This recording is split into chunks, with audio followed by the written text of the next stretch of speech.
Good afternoon. I am Tracy Spence with your newscast. This newscast is brought to you courtesy of BioLife Energy Systems. Come join the living. Call them at 800-875-5433. USA Credit Repair, the key to beautiful credit. You may call them at 800-786-1330. And Cruising with the Case Handler, a show on personal injury and immigration, weekdays 8:30 a.m. on Saturdays 7 p.m. and 12 noon on Sundays. Now for the news in details. The Caribbean Examination Council (CXC) has given a preliminary response to the wave of complaints across the region of inconsistencies in some students' CSEC and CAPE results. Chief Executive Officer of CXC, Dr. Wayne Wesley, acknowledges that there are legitimate concerns, but the incidents are not as widespread as persons are making them out to be. Since the results were published on Tuesday, there have been strong reactions from students, parents, and teachers that some of the grades were inconsistent with the performance of the students leading up to the exams. The concerns have been expressed not just in Jamaica but across the region, and an online petition has called for an urgent review of the results. Speaking yesterday on a current affairs program, Dr. Wesley acknowledged that due to the COVID-19 pandemic, some submissions were not made, and there are some cases requiring attention.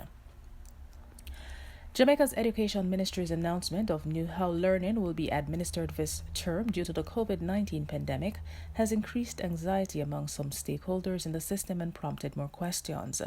Members of Parent Teachers Association and student council bodies have expressed concern about the disruption in social interaction among students and the possible negative effects. The ministry announced 3 approaches for the October 5 reopening of schools: online, by TV, radio, and cable services, as well as distribution of printed material. In the meantime, Renee Ann Robinson, Public Relations Officer for the National Secondary Schools Students' Council, has expressed concern about the proposed method of using television, radio, and cable for teaching. She said the feedback from students has been worrying. Ms. Robinson argued that teachers must recognize the different learning styles of students.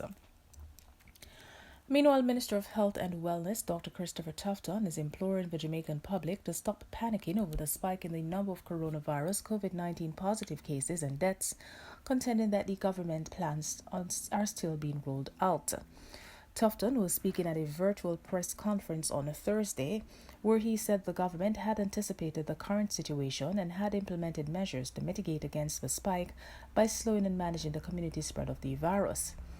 In describing what the government has sensed over the last few weeks, Tufton said that there is an increase in dissatisfaction, disaffection, and concern among the population that the government and the Ministry of Health and Wellness have lost control of the situation and are not doing enough to protect the public. His response comes after a rapid increase in positive test results and deaths. The spike started just before the September 3rd general election and has continued since then. On September 3rd, the reported figures were 139 cases, bringing the total number of confirmed COVID-19 cases at the time to 2,822 with 27 deaths.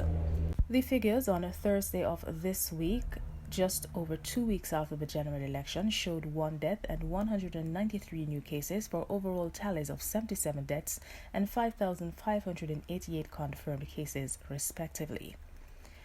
In sports, the Bureau of the FIFA Council has suspended Trinidad and Tobago from international football with immediate effect after the Trinidad and Tobago Football Association (TTFA) pursued a dispute through the country's High Court in contravention of the world governing body's statutes. The TTFA lodged a claim in order to contest the decision of the FIFA Council to appoint a normalization committee for local association.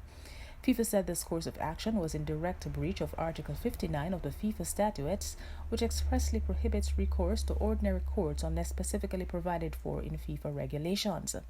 A normalization committee was installed by the FIFA Council after it was established that the former leadership of the TTFA had engaged in various acts of serious mismanagement. And that is it for the news. This newscast came to you courtesy of BioLife Energy Systems. Come join the living.